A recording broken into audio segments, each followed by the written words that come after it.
In this week's video, we're going to take a look at seed pixels. What are they?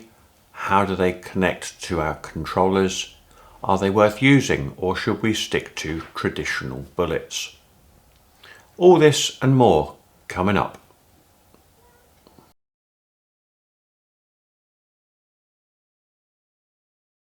So what are seed pixels? Well, they're tiny little pixels that are encased in a little blob of epoxy, and they're barely any larger than the cable that they are affixed to. Now these are very versatile, very easy to handle, very easy to manipulate, so we can put them anywhere that you want. Certainly a lot easier to manipulate than the big old bullet pixels. But this comes at a price.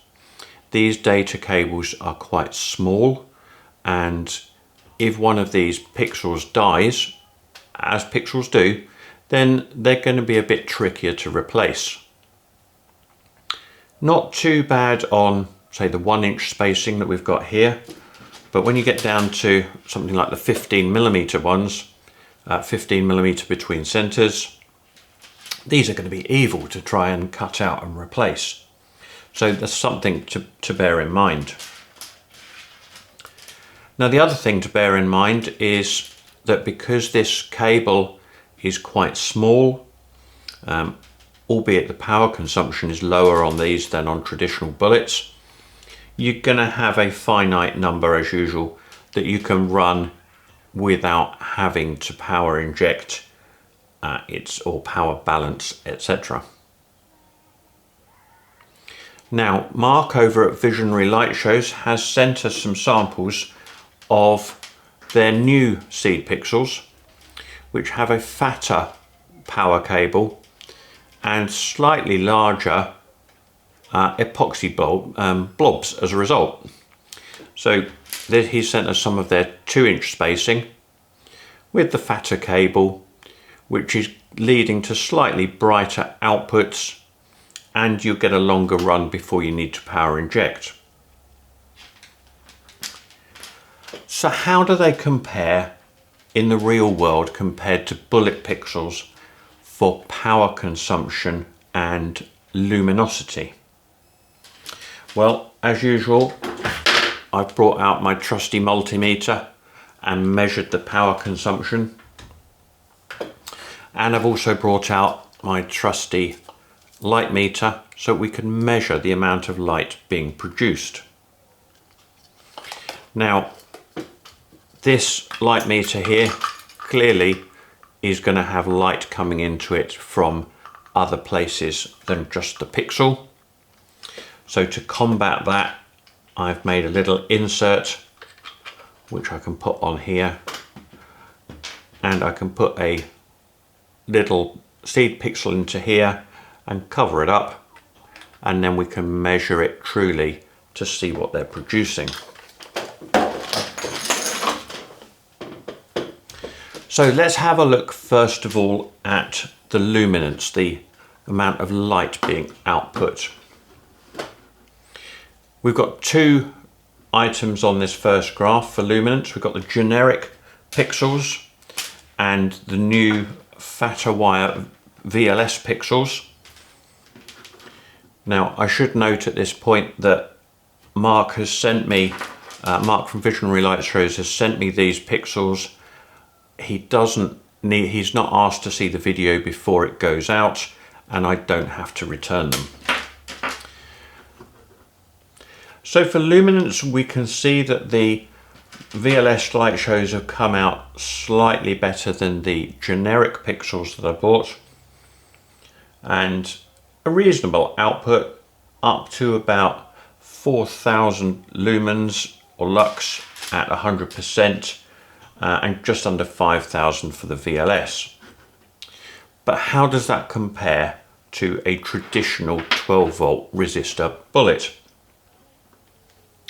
So here we can see the difference between a 12-volt resistor regular bullet style pixel versus the seeds.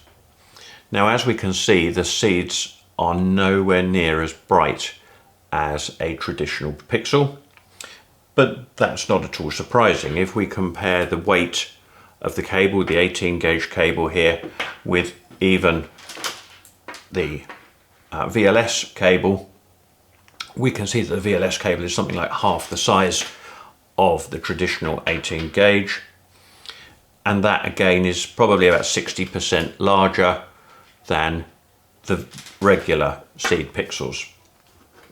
So not surprising. Typically when running at about 100% brightness on these seeds, they're at about 30% the brightness of a bullet pixel. Well, that's okay, because typically in our shows that we would run bullets between 20 and 30%. So that sort of lines up. If we crank these up to nearly 100%, we're getting very similar brightnesses to 20 to 30% on a bullet. And if we then look at the power consumption versus a bullet, we can see that at 30% on a bullet, we're running at about 0.3 watts, whereas the seed pixels are typically between 0.2 and 0.1.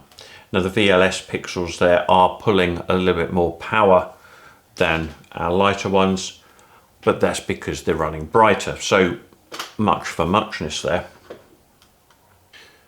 The next thing I wanted to look at was how much loss there was down the cables for both the generic and the VLS pixels.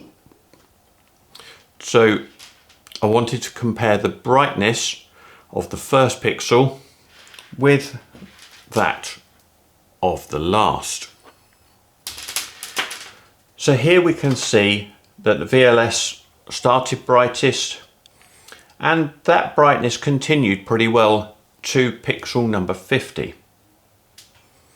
Now, similar with the generic, although it started with less brightness, it ended with equally less brightness. But very similar performance there throughout the 50. However, I would expect that as the pixel counts increase, because of this heavier duty cable, I think we would see less losses as we move on to pixel 100, 200, etc. than you would on these skinnier cables. And then last of all, I looked at efficiency. So given the lower brightness and the lower power consumption, how does that actually compare versus a traditional pixel?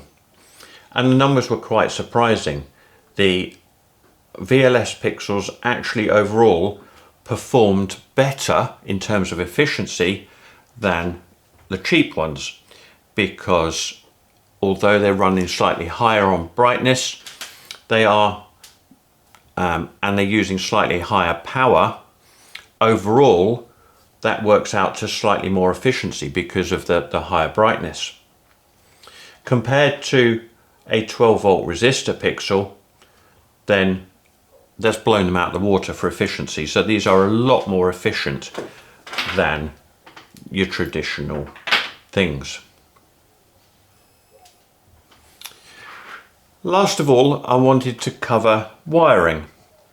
Well, these are 3-wire pixels, just like your traditional 12 volt resistors. They run on the same WS2811 protocol, so they're compatible with all of your normal controllers. The only fun bit you're going to have is connecting them up.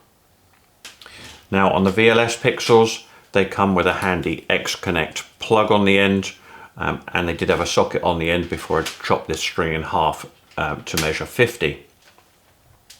So that's nice and easy. For the bulk ones, these come on a reel or just in a length, and there is no plug on the end, so you've got to fab your own. I've done that with this string here, and you have to have a look at the pixels to work out which wire is which. The middle wire is always data, so that's the same. So your center wire is good, And then if you have a look at them very carefully, you'll see one of the black wires has actually got some dots on it. And that's, I don't know whether you can see them on the video, probably not, but there's some little dots just on one of the outside wires. And those dots indicate that this is 12 volts, is the 12 volt positive line. So you've got your 12 volt positive line, you've got your data in the middle, and the other side therefore must be negative. So I've plugged these into a standard 3-pin Phoenix plug, and that's how I did my testing. So in summary, I think these are going to be very useful. Lots of places where 12 volt bullets or even 5 volt bullets are just too big and bulky, and these are going to be really good. Now I know they're lightweight, these weigh hardly anything compared to the bullets, but I do think you need to be careful if you're considering them for things like a mega tree. You've got to bear in mind that the only thing joining each pixel to the next one is solder joints and then some epoxy on top. So it's going to have a reasonable breaking strain, but it's going to be nowhere near the breaking strain of, say, the Megatree strip that you push bullet pixels into. So if you're doing a mini tree, you're probably fine just hanging these top and bottom, and you're good to go. If you're thinking about a mega tree with these, then I really think that you should consider having a guy wire behind it and securing this to the guy wire, so the guy wire is taking the strain and then your pixels are just tied to it, rather than expecting all of your pixels to take the strain to keep themselves nice and taut. I don't think that's fair on it, and I would be, if you get a good windy night, I got a feeling that these will pull apart if they're not held together properly. Now I'm sure there's going to be some haters in the comments that say, oh no, I put XYZ braking strain on them. But as you know, I like to err on the side of caution. I've built commercial mega trees, we've had them structurally tested, etc. So we know what safety standards have to be there for commercial. And if there are people out there for residential, then I think you should abide by more or less the same standards, even if you don't get it properly ratified. If you aim high, aim safe, then you're not going to have a problem. So there we go. I think these are going to be really fun little things to work with, in addition to regular bullets. Certainly a few places around my display that I can think of where I might be able to use these instead. I live in a bungalow here, a chalet bungalow here in the UK, which is like a 2-story bungalow where the top floor is in the roof. And I have pixels going right the way up and over the top of my roof line. Now they've been up there and they've been quite happy for about 7 years now. But the piping that I drilled out to put bullets in is now starting to suffer, having been outside for 7 years. The UVs get into it, and every time I have to replace a pixel, I tend to end up breaking the trunking. So I am thinking about replacing that with seed pixels this year, but instead of drilling all of the trunking, I'm just going to whack it up there and then get some UV rated cable ties and stick this stuff on. Which spacing I'll use, I'm not sure. I would probably end up with something like the 2-inch because it's quite high and it's quite a distance away. But if you're working on stuff near your audience, this 15mm spacing is going to be excellent. So really, really good. So there you are, slightly different one this week. Seed pixels, definitely worth the look. If you've got a longer run, I would definitely consider these fatter gauge ones, such as the ones here from VLS. They're going to be worth, the extra weight of cable is definitely going to be worth having. Happy days. I hope you enjoyed that. See you on the next one.